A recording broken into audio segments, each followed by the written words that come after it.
Great. Okay. Welcome, everybody. It's Friday, January 19th. How did that happen?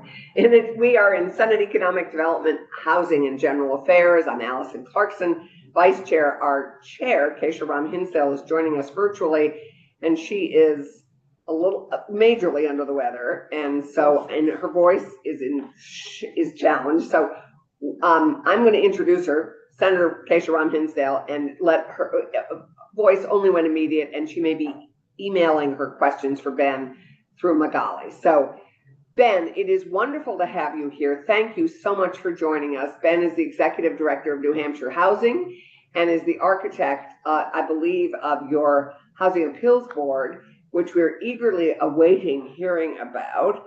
So I have introduced myself, but I just want to have our committee introduce themselves to you before we start. I'm Ann Cummings. I represent Washington County, which we are sitting in, and I chair the Finance Committee. And Ben, I represent Windsor County, which borders the river, as does Wendy, who will introduce herself in a second. I'm the majority leader in the Senate and also vice chair of this committee. And I'm Randy Brock. I represent Franklin County and part of Grand Isle County, which is the northwestern corner of the state, just below the border, and I'm the Senate Minority Leader. And I'm Wendy Harrison. I represent Windham County, which is exactly the opposite corner where Senator Brock is from, and I can see New Hampshire from my house. Which is better. I live in Woodstock, so I can't see New Hampshire from my house. There's a mountain that makes it easy. Oh yeah, well that is great. So Ben, we welcome you. It's wonderful to have you. Thank you so much for making time for us. And if you'd be kind enough to just take it away and introduce us to the concept and the actual mechanics and cost of your Housing Board of Appeals. I may have the wrong name for it, but it's like that. I'd be very happy to. Assume you can hear me. Thumbs up if you can. Great. Thank you so much, Senator. Ben Frost, thank you for the promotion, but I'm actually the Deputy Executive Director at New Hampshire Housing and Chief Legal Officer there as well. New Hampshire Housing is analogous to VHFA. We run many of the similar programs to VHFA, but also the Vermont State Housing Agency. So there's kind of an overlap between them. Most states have a state housing finance agency, and we all do slightly different things.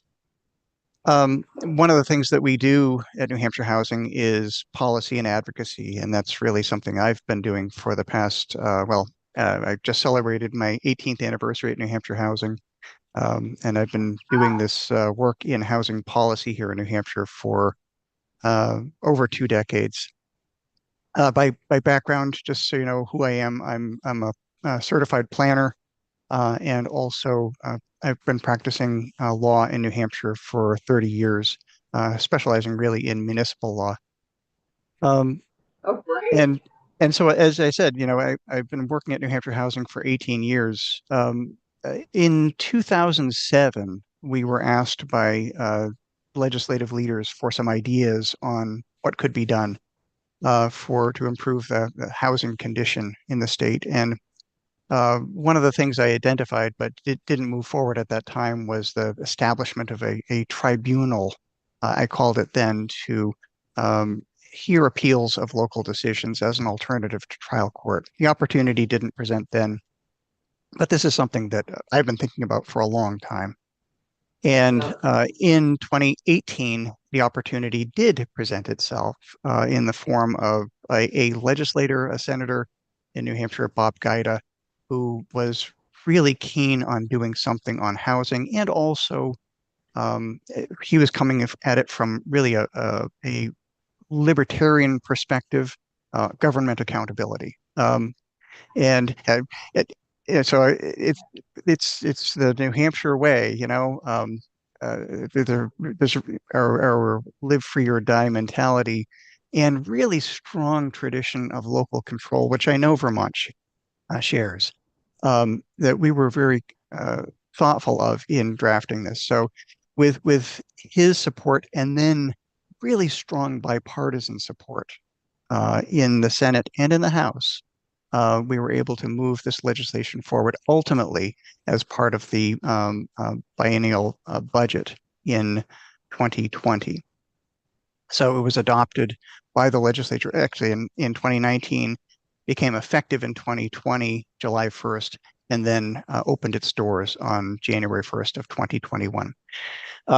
It is designed as a board that hears appeals of local land use board decisions. So planning boards are in Vermont planning commissions. And I do actually have some familiarity with Vermont. I was a director of regional planning commission that was at the time by state. It was the Upper Valley Lake Sunapee Regional Planning Commission.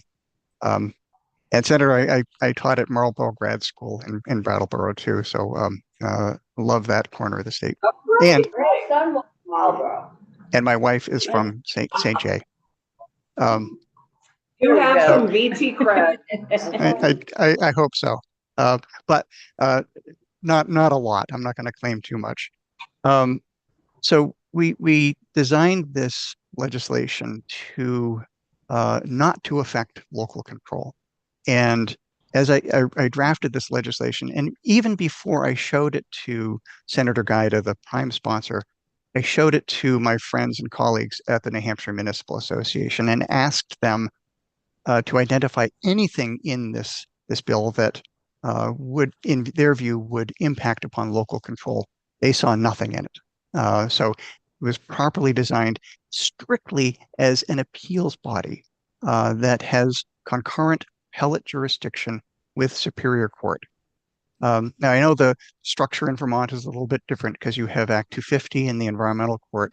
That's a totally different issue. We don't have an analogous environmental court here in New Hampshire, just Superior Court.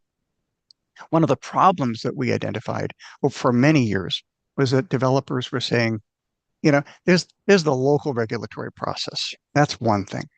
And that's really hard. And, in some communities more than others. But there's also the appeals process, and that is extraordinarily time consuming. And especially with affordable housing, time really means money, and it's money that the developer can't then pass on to the end user, a home purchaser or a renter, because they're constrained in their selling prices or in the rents they can charge. So it made it in some communities virtually impossible to do affordable housing development, especially publicly subsidized development that has those income constraints. Because they would get an adverse decision at the municipal level and say, I'm not going to spend 2 years and $25,000 litigating this. I'm just going to move on, take my losses, move to another town, and see if I can do something else there. So this barrier, this access to justice barrier, was really the principal driver of this legislation. It's an appellate body, and anyone who has standing to appeal a municipal decision, planning board, zoning board, or other municipal body exercising a permit on housing or housing development, or has decision-making authority on housing or housing development, can choose to go to Superior Court or to the Housing Appeals Board. So let's say it's a developer with an adverse decision or an approval with onerous conditions, or an abutter. They all have standing to appeal those decisions, and they choose, do I want to go to Superior Court? Do I want to go to the Housing Appeals Board? And there may be different reasons why they decide one way or another. The Housing Appeals Board offers Betty, can I just interrupt to ask you, is the cost similar? Is the cost to go to Superior Court and or to the Appeals Board similar? The filing fee is the same. Yeah. But because of the structure of trial court, it winds up generally being a lot more expensive because of the requirement. As structured in New Hampshire in the Housing Appeals Board, you can have, of course, anyone can represent themselves pro se, whether they're in the Housing Appeals Board or in Superior Court. But in the Housing Appeals Board, you can also choose to be represented by your engineer or by your surveyor or someone else who is deemed to be competent by the Housing Appeals Board. So there is non-attorney representation allowed, which would be cheaper. But really, it's the speed of the decision that makes the difference. And it's 180 days, right? It is It's 180 days.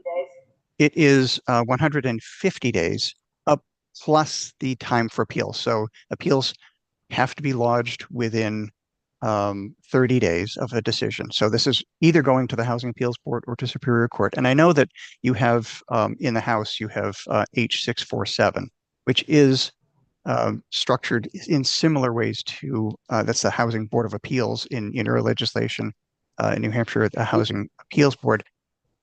It is structured very similar to what we have here in New Hampshire. So 30 days of filing an appeal.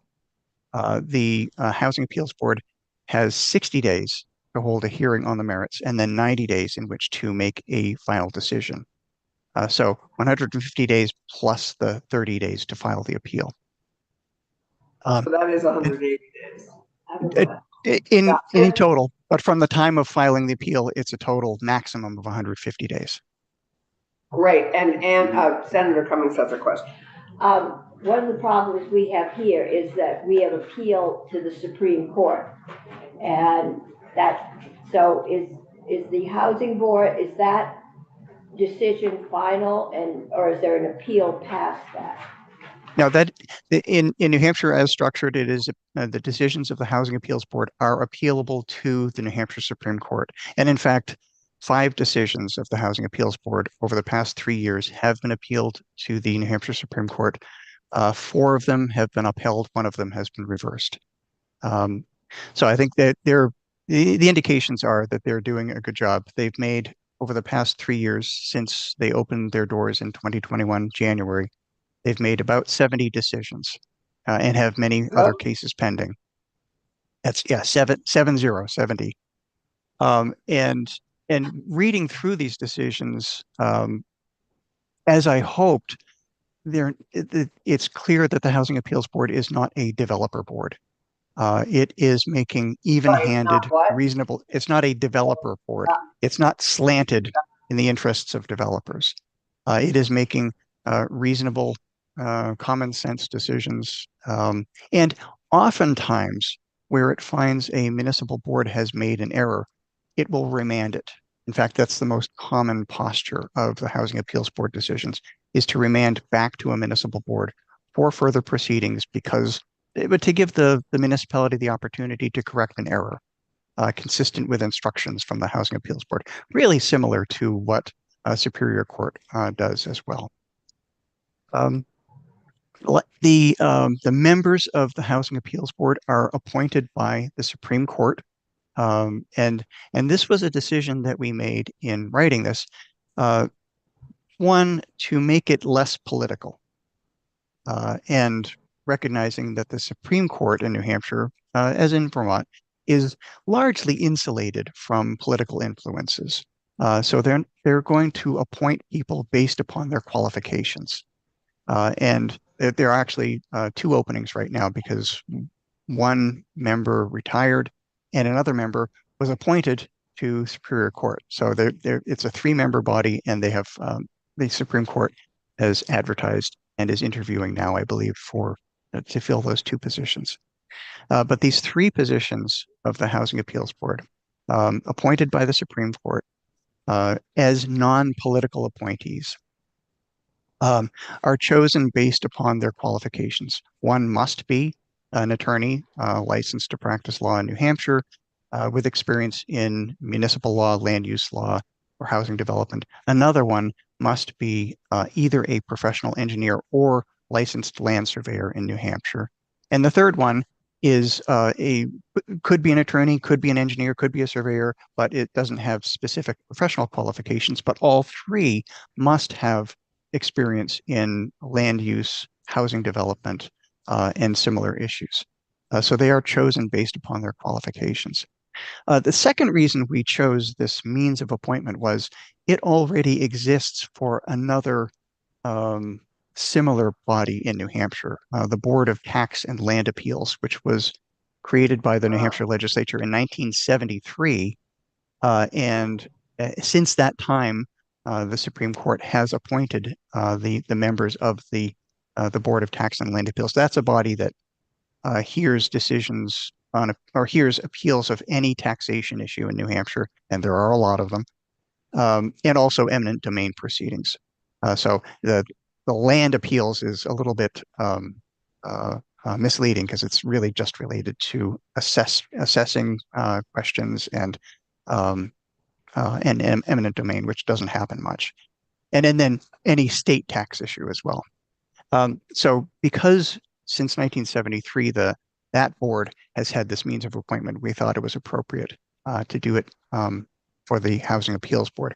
I will say, however, that there is a bill in the New Hampshire House this year to change the means of appointment of both boards, to change it from the Supreme Court to governor and executive council. And you probably know that we have this colonial era body, the executive council, which is a strong check on the power of the governor.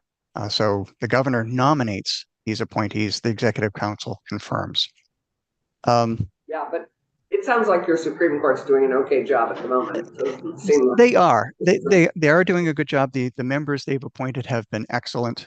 They've made really good decisions, both for municipalities and against municipalities.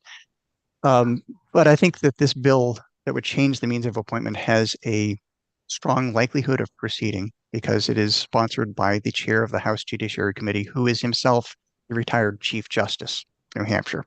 And he in an earlier iteration of the Housing Appeals Board legislation testified that as a justice, he had qualms about hearing the appeals from a body whose members he appointed. And I understand it's a potential conflict. I understand the issue he has with that. I'm kind of agnostic on who the appointing authority is. It does seem to be less political if it's done by the Supreme Court, but there is that potential conflict. A lot less. Yeah. Anyway, thank you. Let's keep going. The members are full-time employees and are barred from engaging anything that would be a conflict of interest from their duties as Housing Appeals Board members. They are paid salaries and it changes from year to year, obviously, with changes in the salary scales, but something on the order of, say, $75,000 a year. I note that in H647 in Vermont, full-time work for a judge? Well, it's not a judge. They're members of the board, and I acknowledge. I guess it's similar to how the legislature's paid. Let me say it's a great retirement job. Something that you want to do at the end of your career, and I think that's one of the appeals of it. I acknowledge in H647, the House bill has proposed paying the members at the same scale as Superior Court judges, which I think makes a lot of sense. They do an awful lot of work, and it is hard work, and they're affecting people's lives with their decisions. So it is important work to be done. Ben, how many staff members do they have? They have one staff member, a clerk who does yeoman's work, receiving the appeals, keeping all the records. I think it might be of benefit to have a full-time staff researcher or staff attorney to assist in the writing of the decisions of the Housing Appeals Board. It typically falls to the attorney member of the board to write the decisions, and that's a lot of work for one member.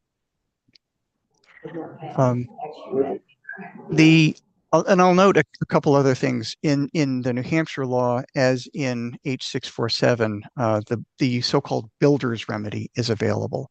That is, and this I'm looking at H647, page 3, line 9. It says, including permission to develop the proposed housing. That is a reference to the builder's remedy, which is an extraordinary remedy, seldom used, but for cases where a municipality has acted particularly egregiously. And the court, or in this case, the Housing Appeals Board, can essentially award the permit to proceed rather than remanding or simply reversing. And it's, as I say, it's an extraordinary remedy, seldom used, but is appropriate in cases where a municipality has exercised and demonstrated bad faith. And so, once in a while, you'll see it being awarded. Certainly, there have been a couple of decisions in New Hampshire where the Supreme Court has upheld the award of a builder's remedy by the trial court. Most notably, our seminal affordable housing case from 1991, Britain versus the town of Chester, where a developer was trying to build affordable housing and spent 7 years before the local planning board, before finally getting a denial and then appealing. In that case, the Supreme Court, the trial court and the Supreme Court both agreed that it would have been fruitless for that developer to have to go back to the municipal body and awarded the builder's remedy. That's available in New Hampshire and is also proposed in H647. I'll note that there's language also, parallel language between New Hampshire's law and what's proposed in H647 regarding the scope of jurisdiction. It is intentionally broad. So housing and housing development, or I think the Vermont language is housing projects, but developments also comes up here and there in the bill. It is intended to be broad, a broad scope of jurisdiction, but focused on housing. So it's a subdivision application or application for site plan. And I know that in Vermont you have development review boards. We don't have those in New Hampshire. And it includes things like variances that might be granted by a local board of adjustment on house. So it could be a single family homeowner who's doing something with their house, like they need a variance for a side yard setback to put in a garage. And if the ZBA denies that, that is potentially appealable, certainly to Superior Court, but also to the Housing Appeals Board because it affects an interest in housing. It's not just housing developments, but also questions related to where people live. And then we need yes, to Senator. begin to wrap up when Okay. you're as you're able. I don't know how much I can go on for hours. Yeah, no, it's great. It's I'll stop wonderful to have a first notion of this. So finish your presentation, but I just wanted to give you sort of a time check. The last point I'll make is the scope of jurisdiction. It is not just local boards, planning board, or in Vermont, they're planning commissions, or boards of adjustment, but also issuances of building permits, fees that might be charged on housing. The decisions of, say, an interconnection fee for sewer by a local sewer commission that is for house or housing development. Those are all appealable to the Housing Appeals Board. In fact, one of the earliest cases of the New Hampshire Housing Appeals Board dealt with a denial by a local select board on a road reclassification that would have allowed a housing development to proceed. And so there was, I think, really excellent arguments on either side. The Housing Appeals Board made a reasonable decision to accept jurisdiction over that. So I'll stop there and be happy to take any questions. Well, this is a great Yeah. first introduction. Well, introduction, Wendy. Just two questions, please, and thank you very much for being here. So do you see more appeals from developers or from abutters? Most of the appeals, Senator, come from developers. There are a few that have been made by abutters, and I'll say that abutters oftentimes are more interested in consuming time than in winning. And so they will choose, as long as they can foot the bill, they will choose the Superior Court route because it takes more time. It's a delay tactic. One thing I do want to note is the numbers of appeals. I did say 70. And Yeah, it, as 70 cases decided, uh, I was really interested to hear last year in a hearing in a bill in the House, in our House Judiciary Committee, a representative of the New Hampshire Judicial Branch said that with the advent of the Housing Appeals Board, there has been no decrease in the numbers of appeals to Superior Court, no which increase? no, there's Oh, been no no. decrease, which means Oh, to me, and this was one of the things that I argued in testimony on the original legislation, was that there was a latent demand for appeals that was not being fulfilled by the existing trial court system. There were a lot of people who would have appealed, but didn't because they didn't want to go to court. The Housing Appeals Board offers that faster, I'll say easier alternative, but without sacrificing the quality, because the Housing Appeals Board must apply the same legal standard of judgment as Superior Court. That is very interesting. That is. Yeah. And then my second question, please, and it might be too early to notice, but have you noticed an increase in housing production? That's a great question, Senator. I would say not that we can attribute to the Housing Appeals Board, but if we were to look at the actual decisions and the projects that they're related to, we might be able to draw the direct connection. We just haven't done that yet. Okay, thank you very much. This is Yeah, very this is interesting. terrific. Anne, Randy? One of the things that you touched on was the more greater likelihood that abutters would go to court because their desire is to delay. Have you, and I realize that the measure would have to be extremely subjective, but is there any feeling that people who want to delay generally because they don't like the appearance of it, they don't like the idea of it, they are engaged in NIMBYism, et cetera, are also choosing the Superior Court route at the same level or the same degree of activity that they do now? That's a great question, Senator. I can't say because we don't have a baseline against which to measure that. But I think you may be right.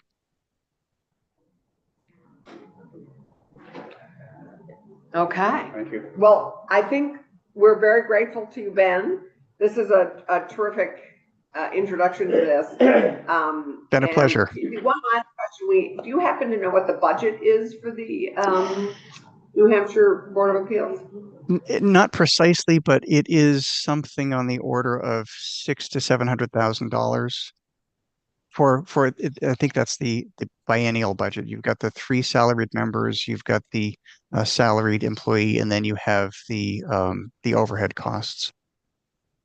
Yeah. Okay. May I ask just one more Yeah. question, just Yeah. as a follow-up to Senator Brock's? Do you ever have the situation where on the same project, an abutter has something in Superior Court and the developer has something in the housing court, or is it whoever gets there first? Yeah. Yes, in Right. fact, we in drafting the legislation, we anticipated this likelihood, and if there are on the same matter, if there are appeals in both the Housing Appeals Board and in Superior Court is statutorily obliged to stay its proceedings until the Housing Appeals Board has made a decision.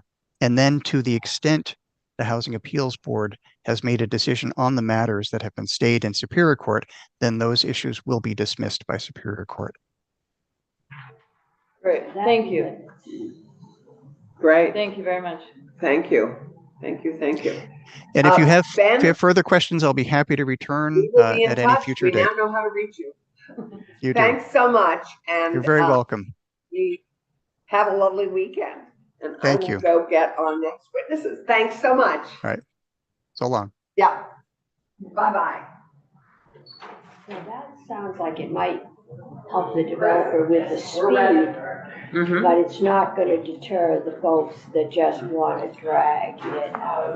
Yep, no, that made it, And one of our major problems with appeals, that we hear over and over again is people who are trying to delay things because they just simply want the project to die, not because of a Right. appropriate reason. And so that's why. this yeah, concerns let's do me as that- many at the Yeah, table. and Right. that's, you know, And one of you could, the Hampton Yeah, didn't or need up in- Montpelier as much as Montpelier needed Alex, Hampton you could in. come and sit in Patience. All right. You can take it to Patience not gonna be here and she Superior could Court, see you they're better gone. that way. All They like St. Albans. Wow, you got a, is this a promotion? right. Yeah. You ran for this. Not sure I want the job. Yeah. If that's true, I did. Unsuccessful. Hey, I need to get a picture of this. I'm good. Okay, sure, we're gonna have Alex in your chair because we have three people at the table and I think you could see Alex better this way. Yes, I would say So- not a promotion, but less work and more praise. So Yeah, Alex, you couldn't afford to do this job. I'll stick with one. Yes, but we can't afford to have this job be something that no one can afford to do. So just putting a pin in that one. No comment. Welcome. Happily, you don't have to vote on it. Gentlemen, welcome. It's good to have you back. We're now going to pivot to all sorts of other aspects of planning. We've just been hearing about the Housing Board of Appeals in New Hampshire, which has been very interesting to learn about. But right now, we're going to pivot to something we have long wanted, which is a review of our designations in Vermont. And we're turning to our commissioner and our directors and the people who manage our fabulous planning, designation, housing work, all of you. So if you'd be kind enough to introduce yourselves, and we're gonna just pivot to designation 2050. Sure. For the record, Alex Farrell, Commissioner, Department of Housing and Community Development. Chris? Oh, Chris Cochran. My rank. Yeah, sorry. I'm actually the low man on the pole. Director of Community Planning and Revitalization. And I'm Jake Hemrick, Community Planning and Policy Manager, City Department. So I'm mostly a cheerleader here today, but I'll tee it up for these two, the experts, to take it away. But they're going to walk you through the designation 2050 process, and they're going to talk a bit about the goals from the outset. But just want to lay the groundwork that the community planning and revitalization team set out to bring in a broad group of stakeholders, and they really did. There was a really diverse set of folks that contributed to this, and so I think what they're going to present to you today has the confidence and comfort of folks in the natural resources community, planners, folks in the housing community. So this is a really cohesive effort. So why don't I pass it off to Director Cochran? Good morning, and thank you for the introduction, Alex. Quick thank you to the committee. We're looking forward to this opportunity to share what we learned through the designation 2050 process. Senator Clarkson, if we can pass this, I won't have to explain the 5 different designation programs to you and confuse you every year. So You've never confused me. Yeah. Actually, thank you. you're Great too job. I kind. haven't heard. Oh, All right.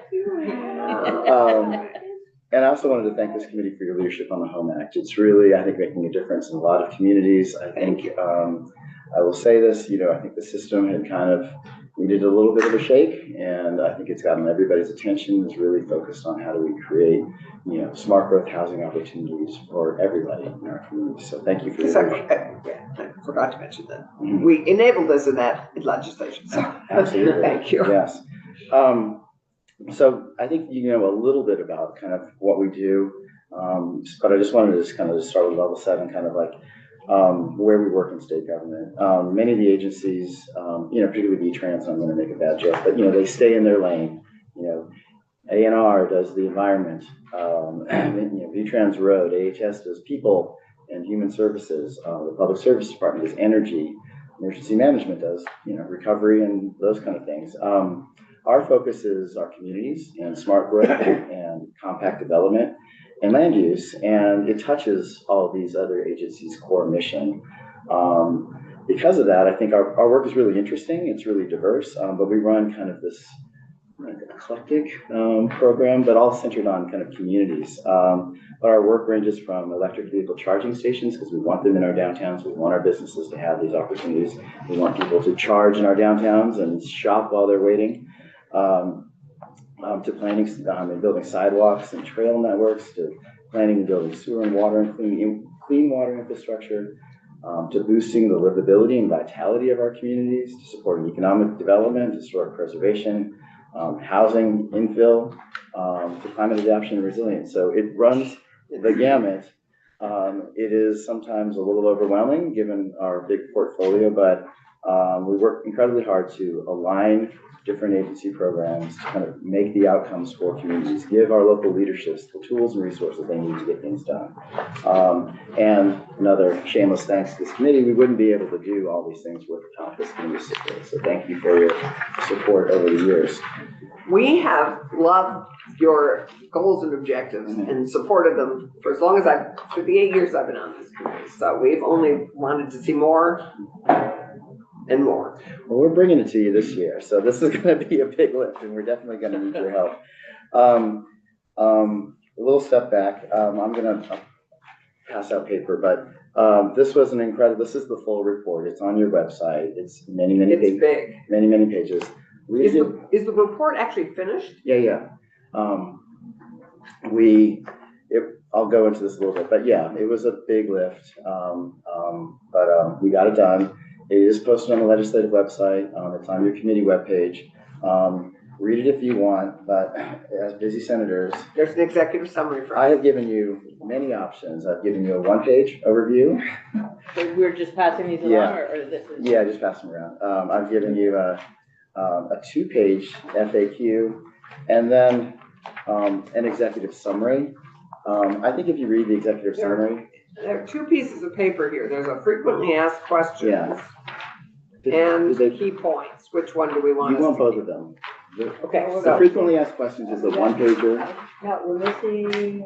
Actually, that's the two pager, Okay. and the one pager is this. Yes. Okay. You got the top page, but you didn't get frequently asked questions. Two more. Okay. That was the big Okay, one. Magali, I'm going to give those to you. And these are all on your website as well. But That is for you. if you- This is for Magali. if you get bored of what we're saying, just read along. More or less tracks together. I'm never bored, Yeah. and that's not a word that we allow in our household. It's unacceptable for anyone who lives in the 21st century. So it was an incredible piece of work, but we got it done, and I think we did a whole lot more stakeholder engagement than any of our other partners. The partners are also working on concurrent reports with the RPCs. I think you heard from them on their mapping project and the NRB. What we do affects communities, so we had to hear from a whole lot of people about whether our programs were working or not, and how they'd like to hear them, how they'd like to see them change. We could not have done this without your support and a whole lot of people's help. I won't go into this, but we did, we hired a consulting group to help us get this work done. We had a broad group of advisors who advised the process, make sure that we were on the right track, wrong track. And we also got a lot of support from our sister agencies. A little bit about the presentation today. I'm going to talk about engagement and evaluation process. Jacob's going to get you to kind of the meat of the recommendations, the changes. These are not all the recommendations, but I just want to give you a truncated version of them. There's some other things on marketing and measurement that are important, but we're not going to talk about today, but it is in your executive summary. And then I'm going to talk a little bit about, at the very end, tax credits and the Better Places programs. These are benefits that are enabled by the designation program. And just, if you want more testimony on them, we can, but I'm just going to give you a quick highlight on them. So, starting off, what we heard is communities need housing, climate and flood resistance, and livability action now. And Vermonters are really looking for policymakers to find solutions.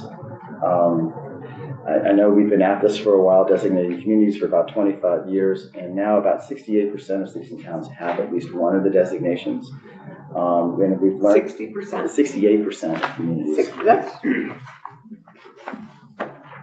Yeah, there's a map coming in a little bit Yeah. that shows the spread across it. And some communities have multiple designations, but it shows there is awareness and uptake of the programs that we're doing. But we learned, through surveys, focus groups, and other public engagement that communities really do value the program. And while hundreds of stakeholders say the programs are good and valued, we also heard that they're difficult and accessible to use. And while we have great examples of poster children who have done amazing things with the program, many communities are left behind, particularly our smaller communities, because they just don't have the capacity. If you just put the money out there, you need people to actually do the work. The designations, because they are recognized, have tremendous potential to tackle some of these issues that we're trying to solve. But what we heard back is that they're falling short. There's just not enough there. There's not enough incentives. There's not enough capacity to kind of meet the moment. So next slide. Where this all started, I think it was House Environment and Energy passed this bill. I think that you definitely had to sign off on it to explore ways to simplify the program and make it more accessible. And we were also directed to coordinate our recommendations with the regional planning commissions and the NRB reports. All of them are looking at place. How do we make it easier to develop in certain areas and areas where there's environmental sensitivity, make the process more rigorous there. With your support, there was a $150,000 allocation appropriation that came with this. We hired a consultant. We hired Smart Growth America, a national smart growth group out of Washington, D.C. And then we hired some local people, a community workshop out of Bethel to do all of our public engagement. Rebecca. Yeah, she is fabulous. She did a really, really good job. And then we also hired some people kind of who are well respected in the planning community. A former colleague of ours, Faith Ingersoll, and Sharon Murray, who's kind of the earth mother of planning in the state. They were advisors. And then we also hired this guy out of Michigan. I don't think he was just an advisor to the team, who also had a similar place-based program on how do we concentrate, coordinate our investments to make vital centers. He worked in St. Albans for several years, but then moved to Michigan. But they have a really cool and innovative program. Doesn't quite line up with ours, but hopefully with some changes we can kind of see some of the excitement and energy that they brought to their centers. This was a difficult process, and everybody jokes that it's a marathon, not a sprint. This was a sprint, not a marathon. We did a lot of work in 6 months. The consultants looked at demographic and socioeconomic trends in our designated communities. They analyzed the existing conditions from housing to flood hazards and more. We gathered input from over 120 communities, 4 states, and we heard from over 250 different organizations and entities. We hosted 14 kind of stakeholder engagement events, kind of focus groups. As big as the one that was at VTC? These were big, smaller, and they were Zoom based. That was the biggest one. Yeah, but there were affinity groups that, from the environmental constituency to human service providers to housing professionals and providers. So we kind of bundled them in different groups and then had conversations about what was working and what was not working for them. Yeah. But yeah, you had to kind of meet people where they were, and it was very rushed. But the VTC event was terrific. It was the only one I went to. And Keisha and I had fun. And when you were there too, right? I don't think I was. Yeah, was my great. schedule didn't work. Yeah, I've got a slide on it a little bit. Tremendous turnout, and it's just hard to pull those things off when so many things are going on and their lives are busy. But that was great. We got over 130 people there. Really, the right key core constituents, municipalities, but everywhere from the NRC, VPIRG, to the chamber and everybody in between. So that was great. That's great. Maybe it was good that it was such a lot to do in a compressed time. Sometimes you get more done. Oh, absolutely. I think, you need a deadline. Yeah. Deadlines focus the mind, and we had to get across, and we've been wanting to do this project for years. It just never was the opportunity. And until you said we need to do it, it kind of made us do it. But jumping back, we did surveys, and we paid people to do the surveys. We had gift cards for people who participated in the survey, so to encourage participation. I think we heard from nearly 500 different people through these various different channels. We looked how other states do smart growth, and there's some case studies in the big report. No surprise, Vermont is unique and special, shocker. Still are. Yeah. Midway through. Yeah, well, we need to work to continue to keep us there. Amen. Midway through the process, the big floods hit, and that was kind of a huge setback to us, a big distractor, but also an opportunity. While climate change was always going to be part of the report and part of the recommendations, Put it front and center. thankfully, Secretary Moore and ANR and the Climate Action Office gave us additional funds to really kind of focus in on climate actions to help our communities become more resilient. That scope adder was added kind of midway through the process. Those results are not in your final report now. They're coming at the end of January. So there's an addendum. There is an additional. Instead of a minority report, there's an addendum. This is not a minority. This is hopefully a majority report about ways we can move the needle now to help protect our centers. They're obviously historically built along water bodies because that's how things were moved and that's how they made power. It was easier than climbing over the mountain. Yeah, so I'm so glad you did that and you didn't say, oh, we don't have time for that. yeah, so That's really important. and we couldn't have done it without ANR, so big thanks to them. The other thing that we did is, land use is a complicated puzzle, so we met bi-weekly with the NRB and the RPCs to make sure all these recommendations came together. So their focus is more on regulatory changes to support compact settlement, but these are all about incentives to support compact development. And if regulations alone are not going to fix the problem, there needs to be the money that comes along with it. Excuse me. Want some water? No, I'm okay. Hopefully I won't go into one of the coffee bits and be thrown out of the room. So we have about 250 unique downtowns and village centers that dot the landscapes. These are compact, special places that are critical to our cultural history, brand economy. Thank you, Senator Cummings. Investing in these centers can impact many stakeholders at once, whether it's housing access, smart growth, racial equity, environmental protection, flood resilience, walkability, livability, economic development, public health, energy efficiency, etc. There's all these co-benefits in making sure that we have us invest in these centers, make sure that they're strong and vital. And we have this great opportunity for you to do that through these designation reform changes. A little bit more on engagement. We, as I said, and I will say it again, we spent a lot of time listening to people. These are not our recommendations, these are our recommendations, but this was an independent process where the consultants went out and heard what people had to say about what was working and what was not. And nothing came as a surprise to us. We knew where the weaknesses were, and it was validating to hear that. It confirmed, but that's great that it also confirmed what we all as I mentioned, the VTC event was terrific, a great response. And this is kind of a snapshot of kind of the public engagement that we heard. And I won't go into it because I've kind of already talked about it a bit. But at these events, at the focus groups and at this big summit, we asked people to come up with these 6-word visions for the designation programs. And there were little kind of like haikus to Vermont's future. And some of them were really poignant. Some of them were like, what are you saying here? But we got over 200 of them. And then we threw them all into a word cloud, to see what was rising to the top. And through it became clear that Vermont believes that vibrant, distinct, and resilient communities can give everyone an opportunity to thrive. From this, we kind of distilled this down to kind of inform a vision for designation reform.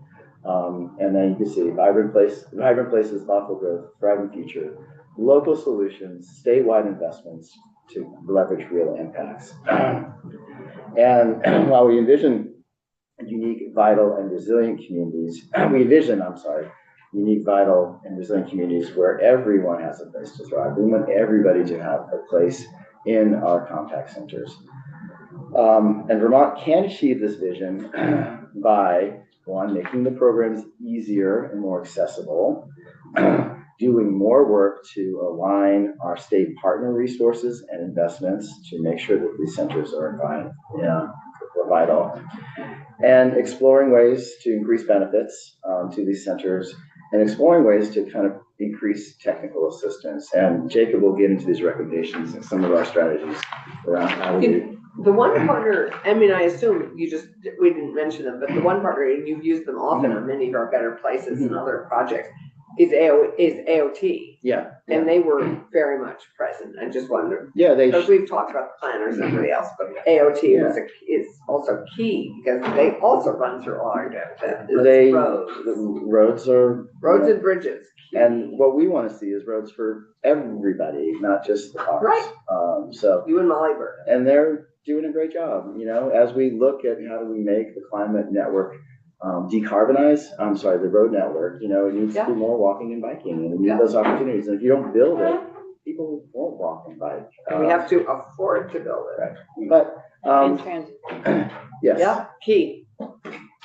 Amen, sister. I haven't seen that word anywhere. Yeah, Or even sidewalks. yes, I mean, I did see accessible in the word. that's loosely good. Yeah, Okay. that's what we mean We by need it. sidewalks. But, for transit to work, I'm sorry, I'm gonna go to the rabbit hole, but for transit to work, you need a concentrated certain amount of density Yep. for that to work. Yep. Unless we can build that density, we build that density through a lot of different strategies. Yeah. But that's. And until then, we have many transit opportunities that we're creating, which is good, and working in many communities. Oh, I understand. I'm Um, just glad it's in the conversation. Oh, critical, big part. Yes, infrastructure, safe, multimodal, there it I is. see it. Thank All you. for you. Multimodal. Yeah. Communities, no surprise, We have one. want everything. They need more resources. They need more money to achieve their goals. They do a pretty good job planning. I think where Vermont falls down is in the implementation. And the implementation framework is hard. But I think through this pivot of really focusing on where do we want development to happen, over time, I think we can make progress aligning our resources to kind of deliver these outcomes. We all know we're facing a big budget crunch. Agencies are going to rely more on scarcity to But drive. our e-board message yesterday or Wednesday is Uh-huh. better than one, it's Thank a you. little rosier than we think. Uh, The climate issue is not rosier, but the Yeah, economic picture, Fenton Carr is saying is rosier. But we talk about vibrant communities. And I don't think I said it to you, but during COVID, my mental health sanity was usually on Sunday afternoons, drive. And my goal was to see parts of Vermont I had never seen. I saw a lot of the Northeast Kingdom. I saw South. I never got all the way south. I didn't see a lot of vibrant communities. I saw a lot of communities that had been vibrant once, usually when the railroad went through or when, timber was big. And I think we need to find a way to empower those communities who have no paid staff except the town clerk, and the town clerk does what the town clerk does. And that's not emergency management or economic development. And so some way to help those 3, 5, 7 member select boards who may know a lot about farming, but not a whole lot about railroads or, we've got to find a way. you're So- preaching to the choir. Good. Yes. I think you'll like what we're recommending. There's a whole thrust of how do we stop doing busy work process and focus on giving communities the capacity, our state capacity, and boost local capacity to get the outcomes that they want.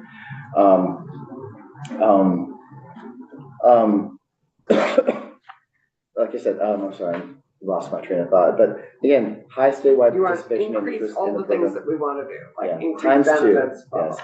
blah. High statewide interest in the program, especially kind of our lowest barrier villages, they get easy access and entry into the program, but how do you help them beyond just fixing up a building? That's something that the nut that we're trying to crack. But there's been a huge increase in the neighborhood area designation, and I'll touch on this more, but changes you made to the tax credit program that were temporary really drove the number of neighborhood area designations. And these areas are also eligible for Act 250 recognition. So it's making more opportunities to create housing in and around our centers. And more people in the communities means you're relying on fewer volunteers who do the same old work all the time and just get tired. The most valuable benefits that we heard from people are the tax credit program Yes. that everybody loves, the Act 250 relief, and the technical assistance provided from the state. People really need it. Programs are complicated, and issue, the And particularly work. with the flooding, the technical assistance that we enable with the RPCs is huge. The work of select boards has become so complicated, and we need to figure out how to fill those gaps. And last year, you may remember the tax credits, it was the first year the tax credits enabled flood mitigation modifications. Which We did key. Thank you, Jacob. So where were our weaknesses? The complexity of the program, not really our fault, but we'll own it. They were built over 25 years for different purposes, and now's our opportunity to step back and look at how we integrate them and pull them together. But they are effective in certain cases, like, certain municipalities know how to leverage these programs and see great benefits. But what we need to do is make sure that more communities can access these benefits, make sure they're accessible, and make sure the communities get the technical assistance they need to be successful. The opportunities, simplify the programs dramatically is what we'd like to do. The report recommends this by reducing the number of programs, yay, clarifying the goals and focus of the program just on community vibrancy, housing, and climate resilience. These are the issues that communities say they want solutions to, so we need to focus on giving them the tools and resources to do that. And to deepen the impact, we need stronger coordination and more strategic investments across government. And this leverages some of our private stakeholders who invest in the communities, the places that they know and love, and the places that are ready to build more homes, to support more commerce and protect them from our extreme weather events that we know are coming. Some of the challenges, it's kind of what we're talking about. Our local governments are super lean, and they often can just take care of what they can do. And asking them to do more is sometimes more than they can do. Our systems are complicated, and it makes place-based investments from all these different agencies. The rubber hits the road in the communities. They've got to pull these different funding programs and stacks together to make a project work. They don't always align, and they're often in tension with each other. So what we're hoping by focusing, these are the places that matter. We want to invest in these places. Over time, we can work to get our regulations and public investments aligned to really make these communities stronger and better. Just a quick Yeah. one. Did the consultant give you specific suggestions for your own staff needs and data needs? We talked about that last year, and just exactly what would be helpful. Yeah, I mean, like data to collect at the local level versus data to collect at the state level, because it's just really important to have. There's a whole chapter on data gathering. We're not but we're not talking about its data. It's in there. But yeah, that's the problem. Everybody wants data, but it takes people to gather data. Exactly. And in the past, we've said cities and towns gather this data, and they're like, oh, geez, we can't do that. And it needs to be consistent across.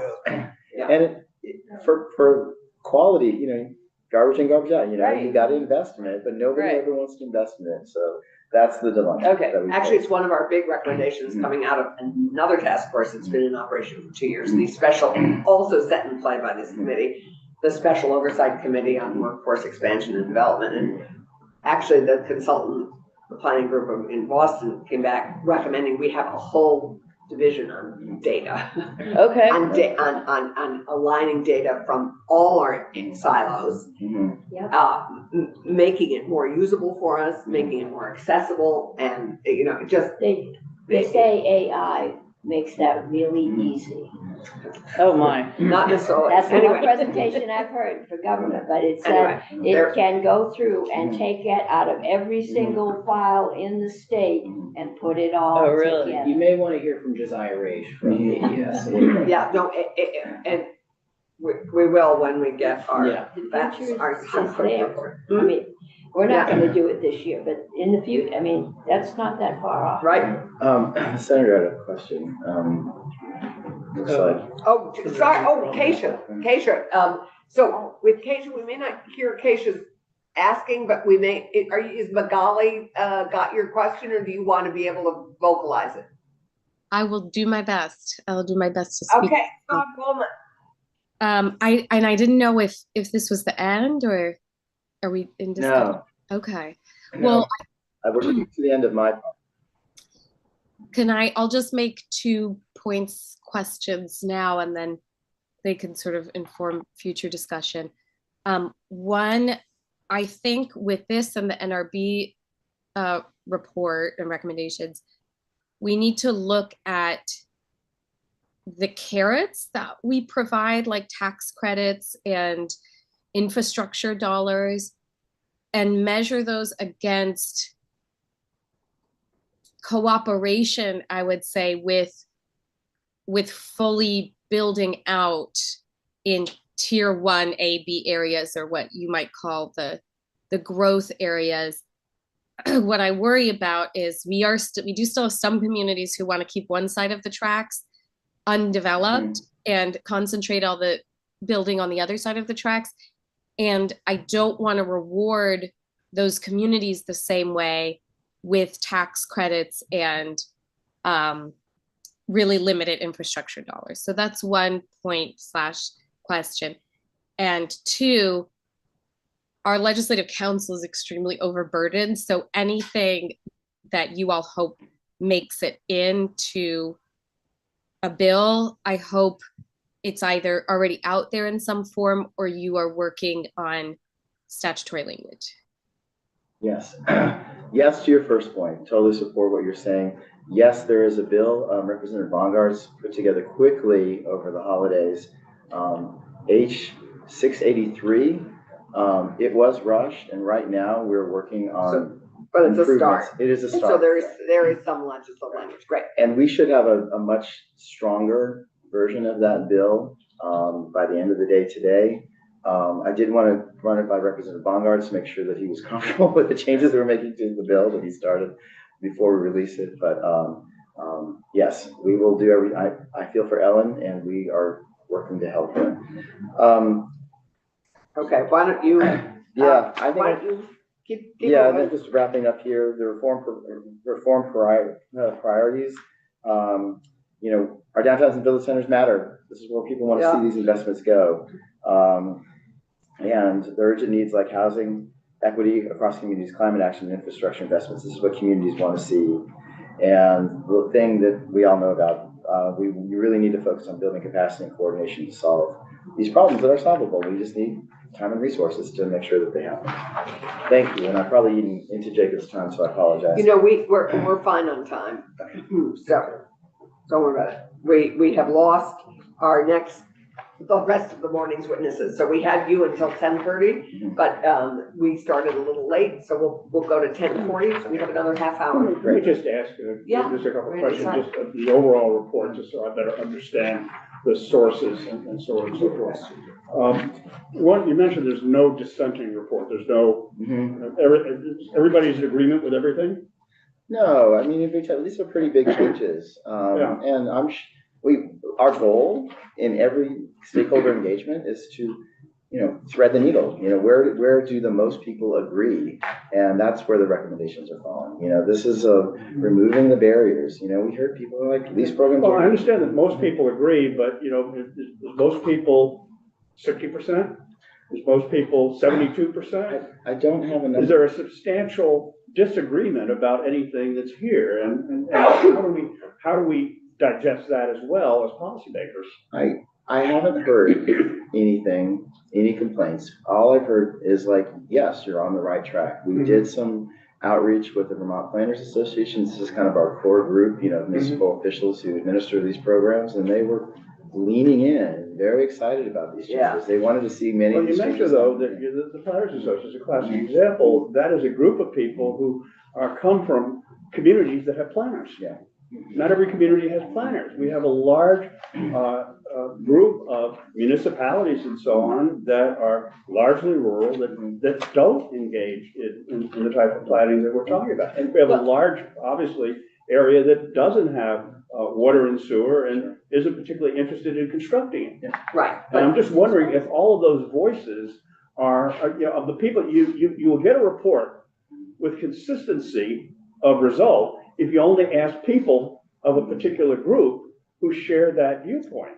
And so what I'm trying to understand is, did we ask everybody? Did we ask the people in Franklin, for example, who have no water and sewer? Did we ask those kinds of things? Did we ask everybody? No, but we asked a lot of people what they thought. If you compare our engagement process to any of these other processes, So that's what I'm trying to understand. What was the engagement process to do that? yeah, How do Well, we that's, ensure I that we think, what we covered was all that? through with the 500 plus. surveys Yeah. that went out to everybody, broadly to all municipalities. We pay people to complete the surveys if they wanted to be paid to complete the surveys. We have a summit pulling together 130 people from across the state to spend a day with us and tell us what was working and what was not. We did stakeholder groups and focus groups. When we heard that we weren't hearing from certain communities, we had additional stakeholder groups to have those conversations. As stakeholder processes go, this was pretty extensive and kind of, I think, the gold standard. But did we hear from everybody? Oh, No. it was. But to your point of like listening to rural communities, we absolutely did. Their needs are different. We did have a presentation with the Rural Caucus last week, walk them through these recommendations, and they were very pleased to see that one of the recommendations was to, if you're a place and you exist, you're automatically going to qualify for these benefits. There's no more hoops for you to jump through. If there's a group of buildings and you're on the map, welcome to the club, you're eligible. So that really should address the major criticism that, getting the designation is hard. RPCs do help communities, but it's a process. And why do we need to have a process when we know these places exist and we need help? And if they want something, let's enable Let's it. figure it out. And Randy, I mean, our small communities, I would say this is where using our regional planners, I mean, that's one of the pluses of regional planners. But we also know that whoever raises their hand first gets more attention. So let's continue with, Anne, you had a question. I did not. Okay. Sorry. So Chris gave you an overview of the outreach that we conducted, the evaluation and some of the broader vision concepts that came from the plan. Now for the recommendations. So you heard us talk a lot about alignment and coordination, and the recommendations in this report relate very closely to the Act 250, the necessary improvements to Act 250 report, as well as the Vermont Association of Planning and Development Agencies planning report focused on their future land use maps and building more consistent methodology statewide, so those can be used versus the designation mapping, which was never truly designed to serve initially as a land use proxy. All of these reports have location-based components to guide state investments and regulations in ways that make life in Vermont more livable and more affordable through compact delivery of public services. So some of the key recommendations, as Chris already mentioned, simpler designations, less administrative and governance processes, better benefits and support, accessible information, and ongoing monitoring to make sure that they're having the impact that was intended. Taking a closer look, you can see that this is a big undertaking and truly a systems change to the way these programs have worked. And there are many details in this full report, as well as additional details in your executive summary. But the first phase of this shift is really a focus on building a framework for the simpler designations, smoother administrative systems, both for DHCD and especially for the municipalities and the regions that would be picking up some additional responsibilities, and over time, new benefits. So what do we mean when we say simpler designations? Smart Growth America's first recommendation is to combine the program into one program built around core, village, and downtown areas with flexible options for centers and neighborhoods to access benefits that deliver on their goals. So what do we mean when we say that? It's really that we're talking about, there's a slide missing here. Oh, no. So how does that work? So the reform takes our existing structure with 5 designations and essentially creates two base designations, a core designation, which is the anchor designation, and an add-on neighborhood designation, as well as a pathway to access regulatory recognition by Act 250 and other state agencies through an overlay development ready add-on. And that could link up to Tier 1 concepts in the Act 250 report or other models for Act 250 exemption. Just to break that down further, the core designation maintains Vermont's commitment to villages and downtowns as vibrant mixed-use centers and hubs and creates an entry point for even the smallest communities, a lower barrier entry point that exists now for the smallest village that just wants to fix up a building or work on a V-Trans grant. And so that idea is that we can get them into the program and start helping build capacity for small towns by supporting their projects through technical assistance. This consolidation is designed to support community development goals that are local and meet communities where they are in terms of capacity. And the boundaries for these, which is the big part of what the downtown board does right now, would be prepared by the regional planning commissions with their member municipalities and approved region-wide. And that's a huge simplification of the process and will free up a lot of time, because the regional plans are generally on an 11-year cycle, and we recognize that there would need to be interim changes along the way. But that would be a big easing of administrative burdens for the downtown board, for the departments, and for the municipalities. The add-on neighborhood designation again maintains Vermont's commitment to recognize areas surrounding civic and commercial centers and areas planned for growth. And these would also be derived from regional maps and have a key focus on housing development in compact neighborhoods, as well as making sure that those homes are climate resilient. So sorry, is there a trigger to enable the add-on? I mean, so I'll take Woodstock. We have this tiny little core that is the village designation, which is basically useless for really any additional housing. I mean, there is housing it's built. Exactly. And so would the add-on, what would be the trigger to enable the add-ons? So it would happen at the regional future land use mapping level. And That so they're don't yet have. Yeah. And that's where you'll probably hear from the Vermont Association of Planning and Development Agencies if you haven't. We have. Okay, And right. Catherine did a Okay. draft map of Franklin County, which was quite exciting. But she explained, and she and Charlie were really terrific explaining the sort of ground up process of building that map, which was great. But just to give you a heads up, and you may already know this, we are looking at temporarily because those maps are going to take 2 years to build and create. This is in Representative Bongart's bill, continuing, Yeah, so that what we're considering is enabling, until those maps are finished, contingent upon those maps being finished, enabling housing in a whatever size swath around those already designated centers. Enabling development in that, whether it's a quarter of a mile, half a mile, whatever it is, but enabling opportunities around there temporarily until the mapping is finished.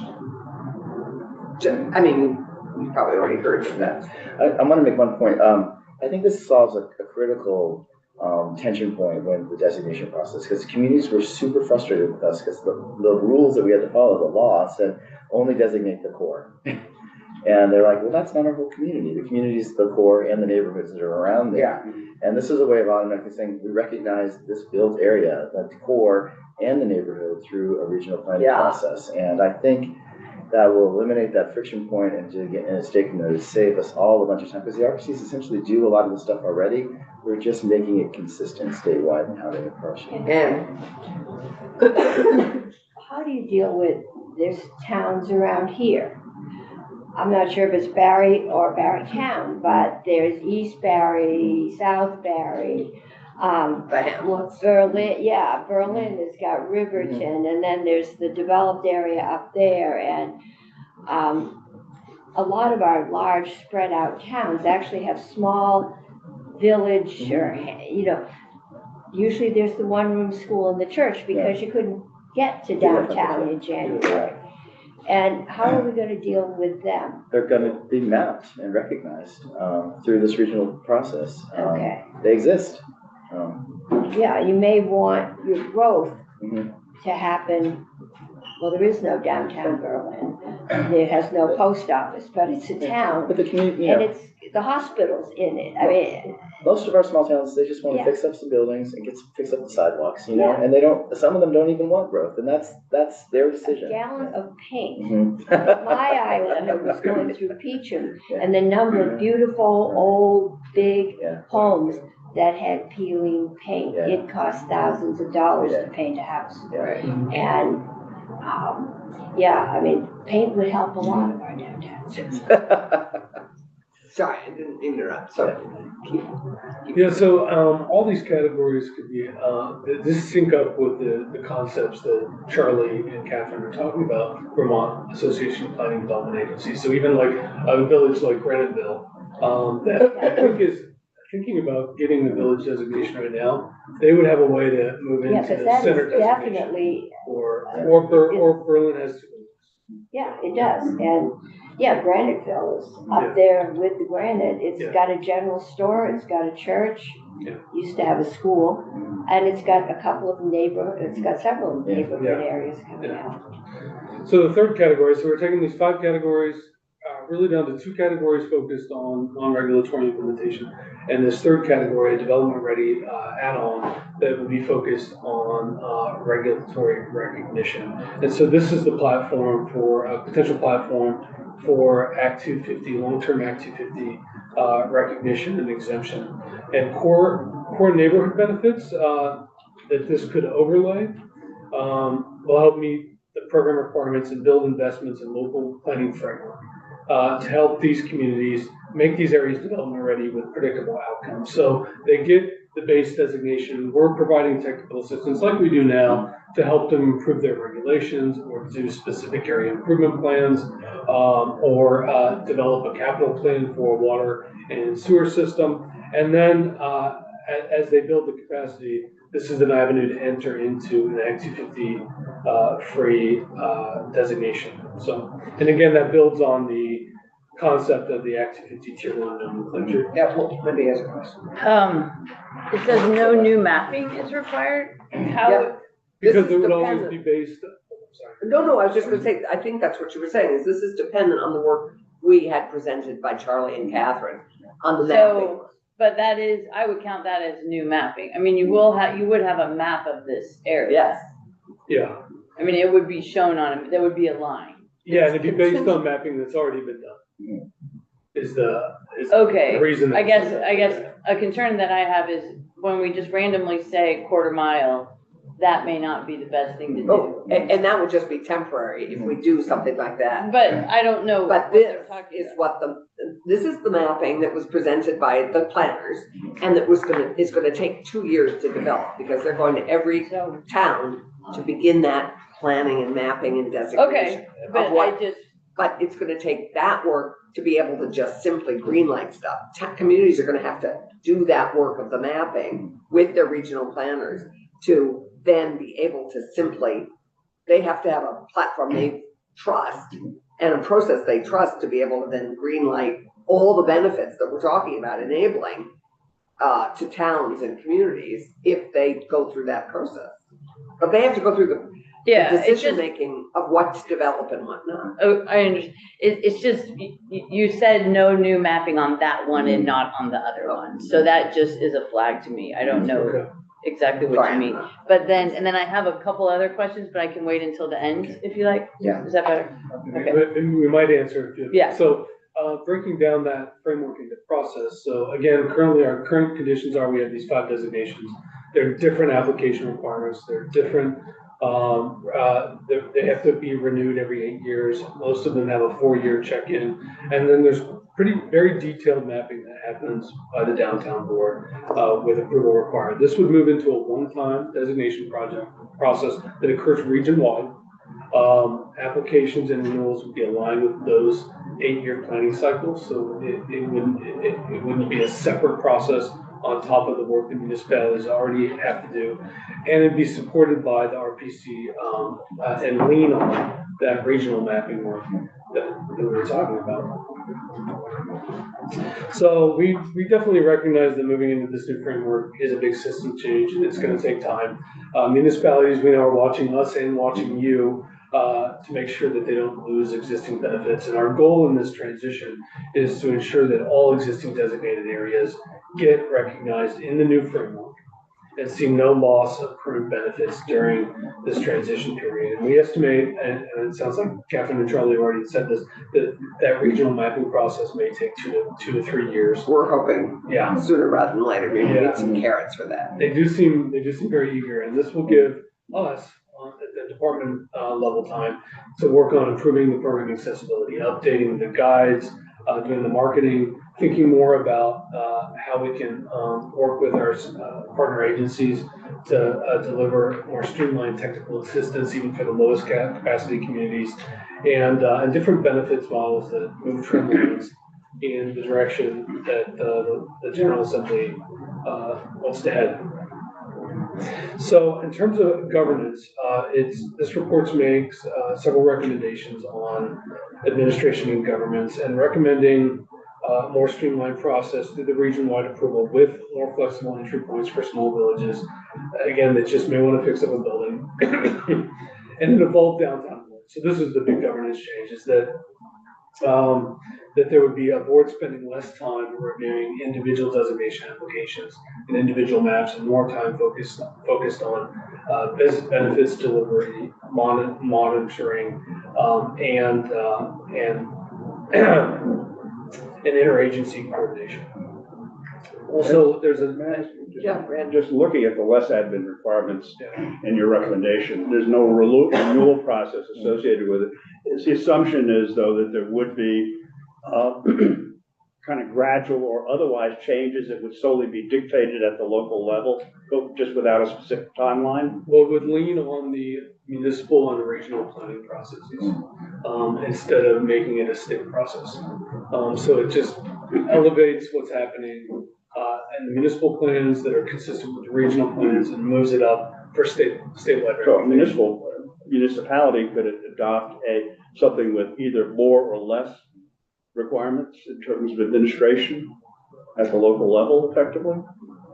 I'm not sure I follow the question. Well, the question is less admin requirements, meaning that there's no renewal process, all right? A local or regional planning organization could change what effectively is a renewal process by changing how the designation works, what's included in it. Yeah, but we're hoping to lock it into like a standard Just something definition. that stays Yes, constant and yes. never changes? Right. Well, that's the law. It always changes and evolves, but these definitions of these places will be in the law. The regions and municipalities will map that based on kind of what the law is telling them what to do. And I don't see that changing unless we run into problems in that conversation. As Jake noted, there will be a transition time. This is not going to happen overnight, and we may need some course corrections as part of that process. But I don't know if that answers your question, but the goal is just like clarity. Like, this is the process, this is the steps, and follow this, and every community in your region is in and qualifies for the benefits. Yeah. I just remember the old adage about man plans and God laughs. Yeah. That's because women aren't doing the planning. Yeah. Yeah. Amen, sister. Yeah, watch her.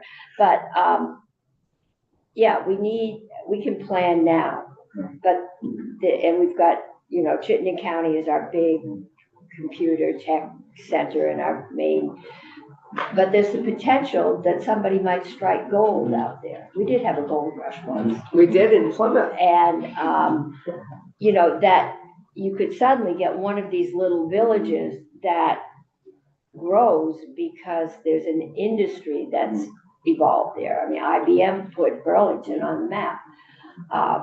And I think we've been trying to redevelop the Northeast Kingdom for years.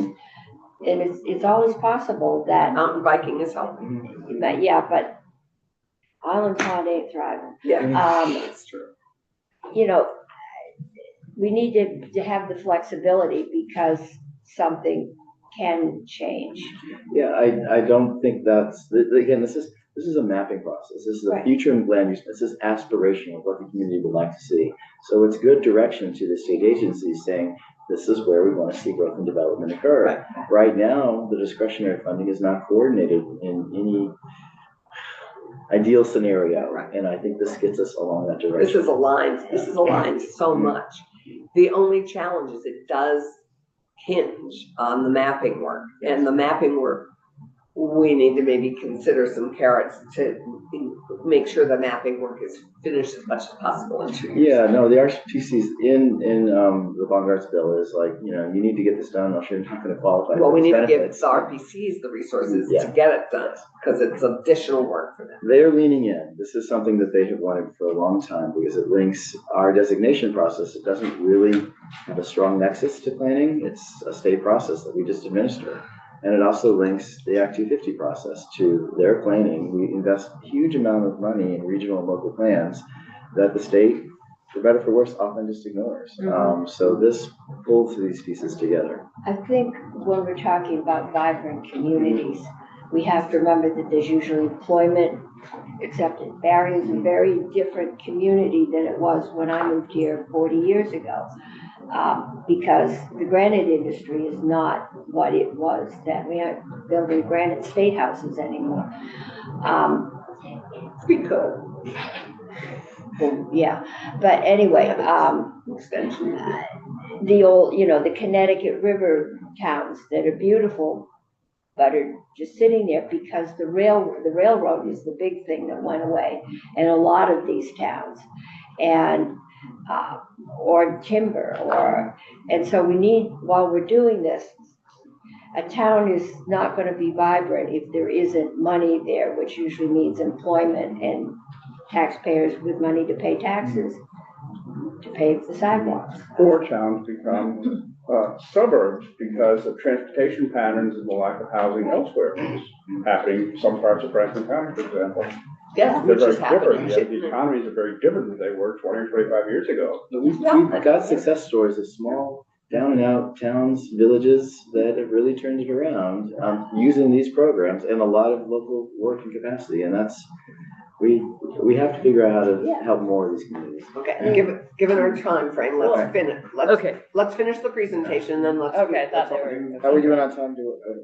So. Let's try and finish up if we can by quarter of. Quarter up? Yeah. Right, Okay. so current roles and responsibilities, so the department, we provide program administration, we review applications. The RPCs right now, mostly providing ad hoc program help to communities that are in the program or helping communities prepare the applications. The downtown board is reviewing decisions, and local governments are doing really a lot of paperwork. So it shifts a lot of those responsibilities and RPCs, and gives the RPCs a much more formal role in identifying these locations, allows the department to spend more time providing technical assistance to communities and helping them solve solvable problems and get projects done. And then the locals can spend time in the same way focused on projects and not so much paperwork. So last the report recommends bigger budgets and partnerships and envisions new technical assistance delivery models. It's going to take time to work out the interagency agreements that accomplishes the system change that we're looking for, that more cross-agency cooperation that recognizes these are good places to invest, they adapt. We need to all be connecting the dots locally, regionally, and at the state level to solve problems that communities are experiencing. That could be a large manufacturer coming to town and recognizing the reality of the economic conditions that are in communities. Money, we know, follows readiness, and designation is a proven platform for government cooperations that makes hard to do projects possible, projects that wouldn't occur otherwise without the state working together to get things done. Over time, the program offers a new way to leverage many actors for housing growth, climate action, and infrastructure investment, where in places where a majority of people, jobs, and homes are located. So the Smart Growth America report, I noted that 69% of people either live in a designated area or in a census block right next to them. That's a huge portion of Vermont's population. And so approaches to that include things like expanded tax credits, regulatory benefits, and new ways of doing technical support across agencies. And just one example, Chris. Yeah, we interrupt this presentation to do a little commercial advertisement for a program that is a benefited designation called the Better Places Program. Senator Clarkson knows all about this. Here's the annual report. I'm not going to spend a lot of time on it, but it is an amazing program that kind of pulls people together to support small, innovative, place-based projects. It will sunset this year without legislative action. We need to look at repealing it. And it is an amazing, innovative program. I know Representative Mark Fott on the other side he was the champion of this program, but it really needs a champion in the Senate. Well, we have been champions of it, and will, I hope, continue to be. I don't know if it's going to be in the governor's budget, but that hasn't stopped us. The language to continue this program is in Representative Bongartz's bill. Great. And it's a great example. Why don't you pass those around? Randy and I, and I think we did this. We did some work on Better Places last year. Maybe not. I can't. You made it. Yeah, you made Randy's. We've Randy. You made a tweak. You made a tweak to it to basically make it more accessible to communities. As I fall apart. Oh, I can talk to you more about it. Yes.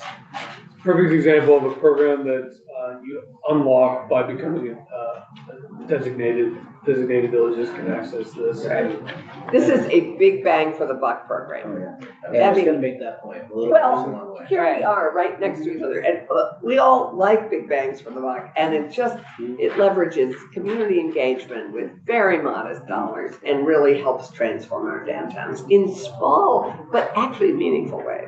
I'm glad you don't need to be convinced. So I think this committee has been very increasingly supportive. If you want a larger presentation on it, Richard Amori in our office is the mastermind on this. Right, he is. Got We will have a great Richard. show on it. I encourage you to get him back. He is going to testify in the House next Tuesday Okay. to get a little dog and pony show about the program and what it's done in communities. But it'd be great if you could hear from him as well. The next one is really the most popular benefit of the designation program, which is the downtown and village center tax credits. A couple of years ago, we made a temporary change to the program that expanded the benefits to the neighborhood areas. It's been huge because communities were reluctant to proceed with the neighborhood area designation because the benefits weren't that generous. It's, I think, more than doubled the number of neighborhood development areas that are designated, which is a terrific outcome. It has improved the quality of housing stock in these neighborhood areas in and around our downtowns. But this is a temporary change. This temporary change came with an additional $2 million over 2 years above the base funding in the program. Without legislative action, the program will go back down to a $3 million cap, and the neighborhood areas will not be eligible for this benefit. Right. Is this just historic tax credits? Because there are other tax credits. There are different taxes, but There's these are Yeah. revitalization focused tax credits. Right, So but they're historic tax credits. No, not Okay, necessarily. well, it says that they're, well, the that's what I building- wanted to, the that's one of building- my questions, is the Yeah. historic designation. Yeah, and the historic building tax has to credits. be older, so I think it has to be at least 30 years old. And you have to have a designation in place to A qualify historic for it. designation? No, No, not downtown. necessarily. You have a Okay. downtown or village. There center. are historic tax credits. yes, of And course so there are. Yeah. so when we say tax credits, let's just be specific about what tax credits we're talking about, please. That's what we There's call like them. We 7 call them other- the downtown tax credits. We don't. Okay, that's a question that I have. So I can talk you through the program. Let me tell you the changes you made and what's at risk this year if we don't take action. Changes were made a couple of years ago to allow a flood mitigation credit because many of our downtowns are in flood risky areas Right. to allow property owners to make improvements to prepare for the next flood. Uptake was not exactly what we wanted because the program benefits were not especially generous. And they were also limited to FEMA's flood hazard mitigation or flood hazard area mapped areas. We all know these areas are not quite accurate. FEMA tends to look back on their mapping. We need communities to look forward. So a change is proposed in Representative Bongartz's bill to expand the eligibility for these flood mitigation credits to the entire designated center. Make the benefits more generous. And this allows the market, the property owner, to decide, well, this is a time to invest. And it will also help our business owners who, many of them in Montpelier, qualified for these flood mitigation credits to get back on their feet. But many people were outside the areas because they were mapped in such a weird, way. In some instances, these maps were made in the 70s and haven't been updated. So we need this tool to really help our communities prepare for climate change. This is an existing tool. It works. It's ready to go. It just needs some tweaks and some money. Baumgart's bill proposes raising the cap that's now statutorily at 3 million up to 5 million. I don't know if it'll be in the governor's budget, but I'm just putting it out there that it is a tool that works, that can help our communities get ahead of the curve when it comes to climate change. Yeah. Well, I think one of the problems with mitigation tax credit is you can't just do one building in Montpelier. You've got to do the whole street, and so it needs to be more of a concerted effort in downtown areas. And I'm just wondering who oversees that. So right now, it's a good question because the code requirements in the special flood hazard area are basically driven by the municipality. You have to build it to XYZ standard. Right. So in most cases, it's going to be the municipality. In cases where the municipality doesn't have these regulations, an engineer or architect's going to need to sign off on these to make sure that they meet, that the public's investment in this building is going to help it ride out the next flood with a mop out cleanup, not a total devastation of the building. That's more. Even just getting the utilities out of the basement, which is something that this is allowed, is going to be a huge game changer for our community. If you can just, we know how to do this. You can design these buildings with materials that don't rot, that you just mop out, clean up, and it's a 2-week interruption, not 4-month, 6-month, 8-month business closure. I had thought there was also some discussion of eliminating the cap altogether. I think that was earlier in the year. I think that was one of the elements of H719. I think it is in H719. I believe it still is. But like with all the other budget components of H719, it was sort of put in there pending budget. Okay, this is because it enables, the leverage is something like 17 times. Yes. I mean, as I recall, Wendy, this is one of these ones where we leverage 17 times the value of the tax credit that is enabled for these projects. It's hugely successful. It's a program that works. It's a program that is doing flood mitigation activities for small businesses now. With your support and expansion of the program, can help in more communities. And just to answer Wendy's question, sometimes these are not for buildings at all. Sometimes these are for infrastructure. Not for No, tax these are not credits, infrastructure at all. no. This is all for. building-based. Okay. So the building has to be located in a center. Yeah. It has to meet the age threshold, so it's not necessarily historic. There are federal historic tax credits Right. that often are That's what I leveraged. thought you were. Yeah, they're talking about. leveraged together as you build the cake. Right, no, I understand that. Yeah. But there's a lot of federal historic Yeah. regulations that I don't know that we're fully taking advantage of. Oh, And that maybe should be at the municipal level. So that's something I just want to talk about at some point, please, because that's where you can really save buildings. Let's get Caitlin in here. Yeah. She's the expert on the program, but the program's designed to leverage these federal funds. Not everybody qualifies for them, but most of the work that the program does is basically code improvements to these buildings, get rid of the old wiring. Oh, yeah. No, and they're see wonderful. all the Felony elevators. policy. I guess that's what I'm thinking of. It's the Yeah, and infrastructure in the elevators building. and, no, it's good stuff. Yeah. I'm supportive of it. It's just, Yeah, no, I just wanted to be specific when we're And talking about things. This committee has always been the champion of this program, as well as House of Commerce. But obviously, it's going to have to make a stop in finance for that to be successful. And And it has to make the governor's budget too, so there's Yes. that. no, when we're doing this, we need to take a look, and I assume they're FEMA federal, not just the maps, but the flood mitigation. During 92, Capitol Grounds was high and dry. The other buildings downtown got the 4 to 6 feet of water in them. Pioneer Apartments is still high. Gary Home is underwater and was then. Their new addition wasn't.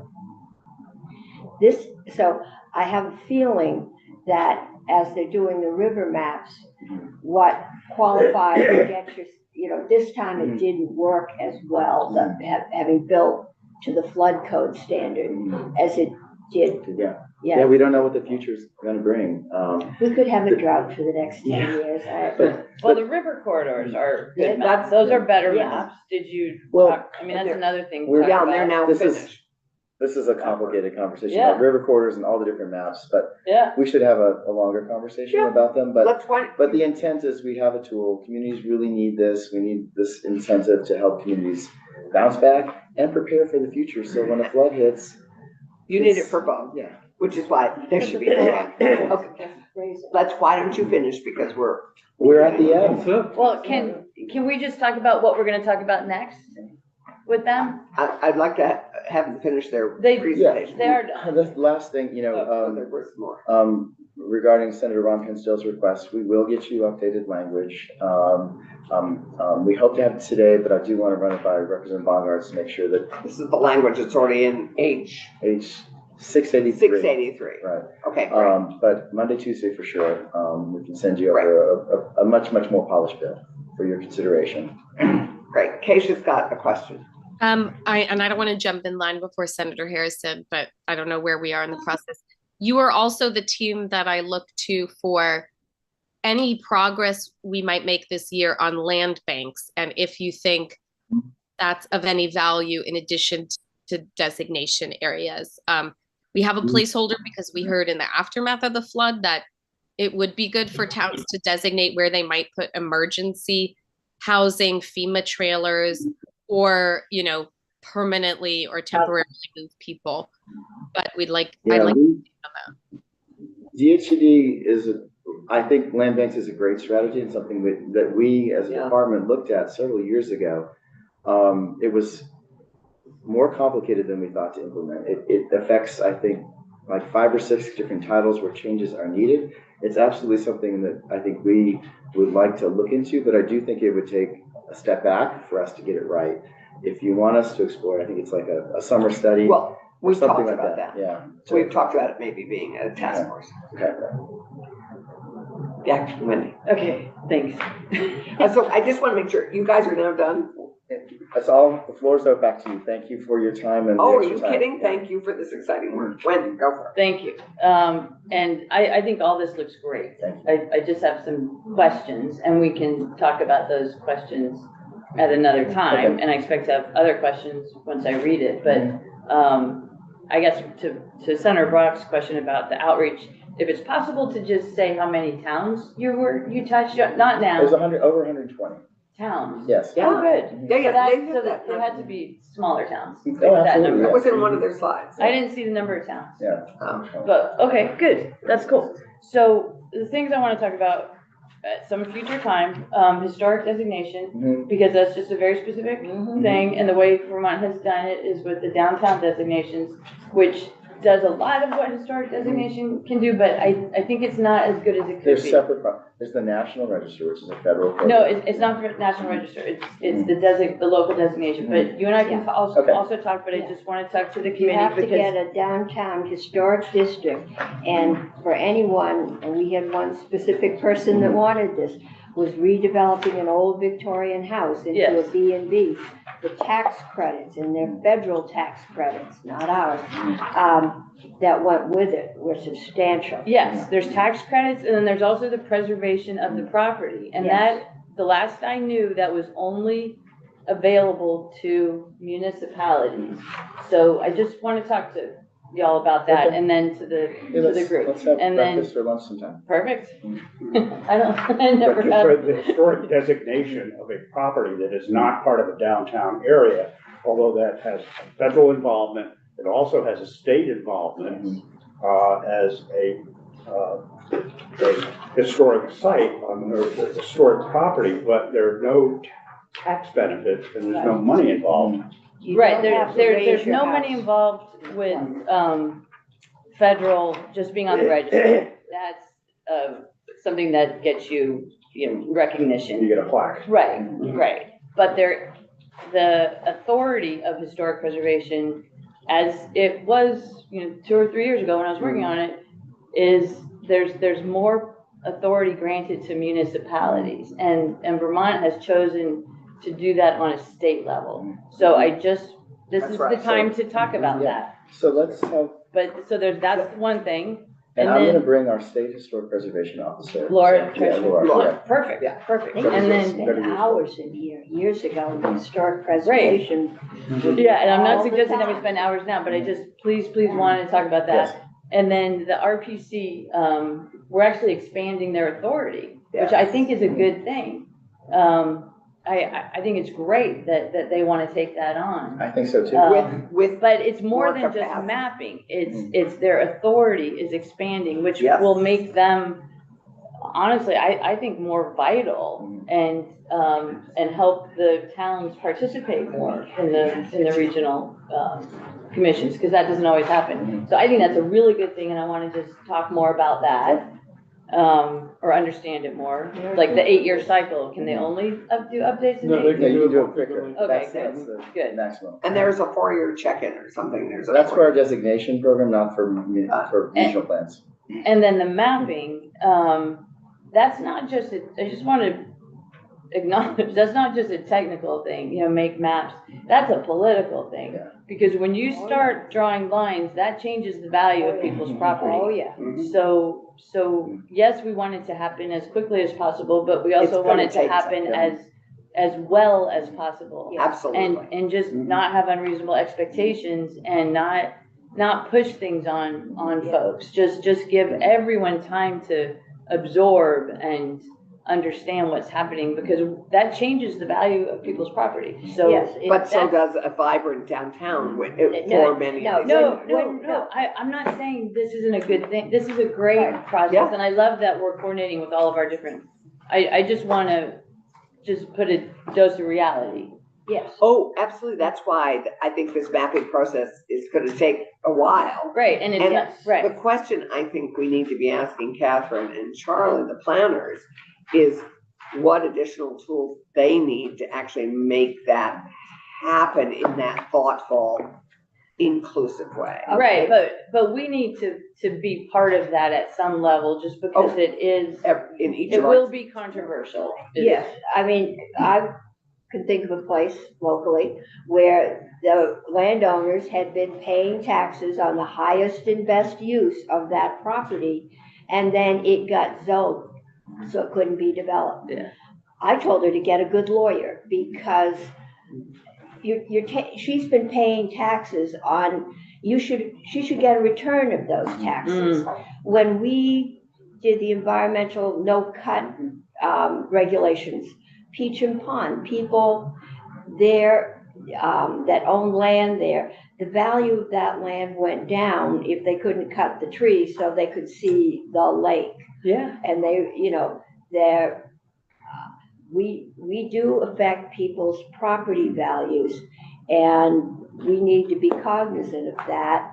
And I would expect if we start doing it wholesale, there could be a lawsuit. Right, No. right, but it's a good thing. I mean, it's all. It's a great good thing, but just be Valerie's trying to get a word in Sorry, I there. have a quick question on behalf of Senator Robinson. She just wants to clarify your position on land base and if you want I thought Oh, I think we would like to explore them I and thought figure out that's what they look their like. answer was, Yeah. that they would like a sort of a summer study or Yeah, tap. that. She just wanted to clarify. Yeah, I think it has great potential to really help revitalize our communities and, as the senator mentioned, like identify areas for new development Well, opportunities. we're Yeah. finding, this Keisha and I were talking about this morning with our Dutch council. I mean, we're finding that some of our resilient committees or commissions, our resiliency that have sprung up Mhm. in response in large measure to the flooding and to Irene, but have been revivified, are trying to identify, in some towns, identify land that they can move homes to, because people are reluctant to do a buyout if they don't have any place to go and they want to stay in their towns. Ask the Mayor of Barry about that.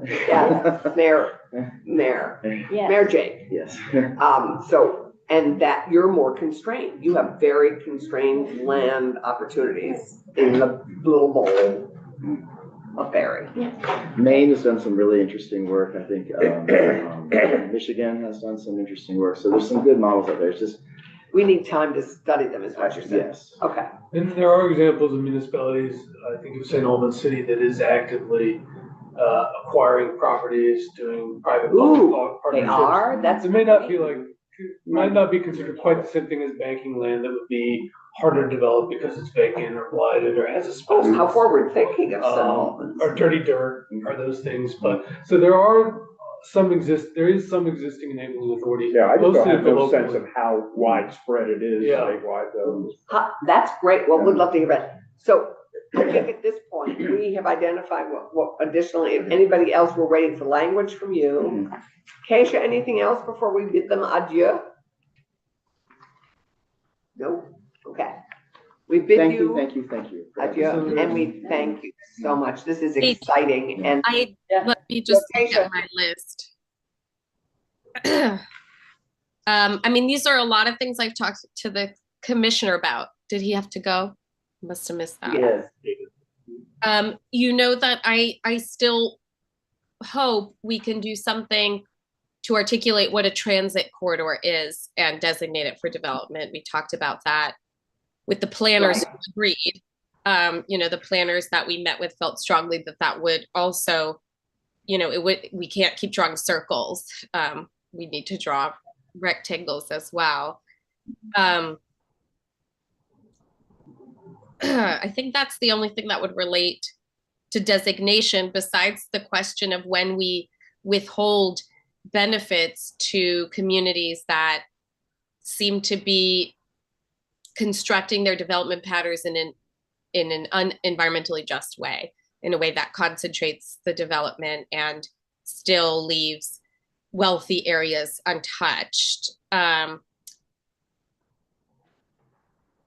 I think that would be everything related to your work. and there may be, I did talk and Keisha, I think there are other reasons that one might, there are, I think, a whole host of reasons that one might withhold benefits of if if they don't finish it. Yeah. So the only other thing that we've been going around about that you might have some comment on, because you do planning work, is kind of residual life estate. So as we look at examples like Brattleboro or places where they're pulling housing out of floodplains, let's say we can't do that right away to somebody who doesn't have another option in terms of where to go.